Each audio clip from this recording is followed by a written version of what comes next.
We have huge unemployment. We have, as I said, the backbone of employment broken. And we have massive concentration of wealth. We are going to have social problems. They're coming, without any doubt. There is going to be a mass upsurge. Now the question is, can the opposition make that upsurge peaceful, effective in changing the politics? You could also have a situation where you have an uncontrolled upsurge, which is what we are seeing in Sri Lanka, right? India is not in a good place. The BJP has spread kerosene all over the country. You need one spark and we'll be in big trouble.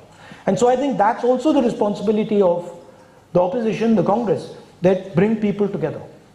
Bring the communities together, bring the states together, bring the religions together and say, listen, we need to cool this temperature down, because if this temperature doesn't cool down, things can go wrong. Unemployment is at a record level.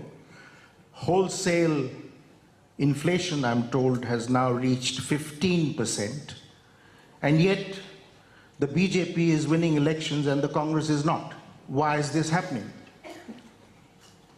Polarization and total dominance of media, right? If you spend 4 or 5 hours looking at Indian television, you'll find you only see Mr. Narendra Modi. You certainly won't see my friend Yachuriji on television. In fact, I don't think you've ever been on television. I mean, not to be mean, I'd love to see you on television, but I don't think they would like to give that perspective, you know. But turning to... Also there's another thing which one has to accept, which is that the RSS has built a structure that has penetrated into the large mass, right? And the opposition parties and the Congress need to build such a structure. And we need to go much more aggressively to the large mass of people, the 60–70% of people who don't vote for the BJP. And we need to do it together. If you see what China has done in manufacturing, it is essentially they have taken their traditional networks and they have financed and supported them. And I think that's a huge opportunity for us. We have clusters across the country.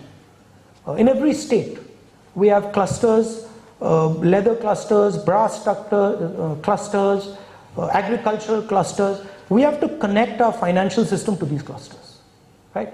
I mean, if you just look at Uttar Pradesh, pretty much every district has a product that is a world-beating product. But they have no finance, they have no marketing support, they have no incentive structure. So thinking about our past economic system, the past networks, and repurposing them, linking them to the global economy and financing them properly. I think that's a huge opportunity for Indian business. But... Sorry, one last thing. I think it's very dangerous for one company to control all the airports, all the ports, all the infrastructure. You're talking about a private sector monopoly, yeah, which used to exist a long time ago, yeah, but the liberalization of 1991 should have ended that. But it has never existed in this form. It has never existed with such massive concentration of power and capital.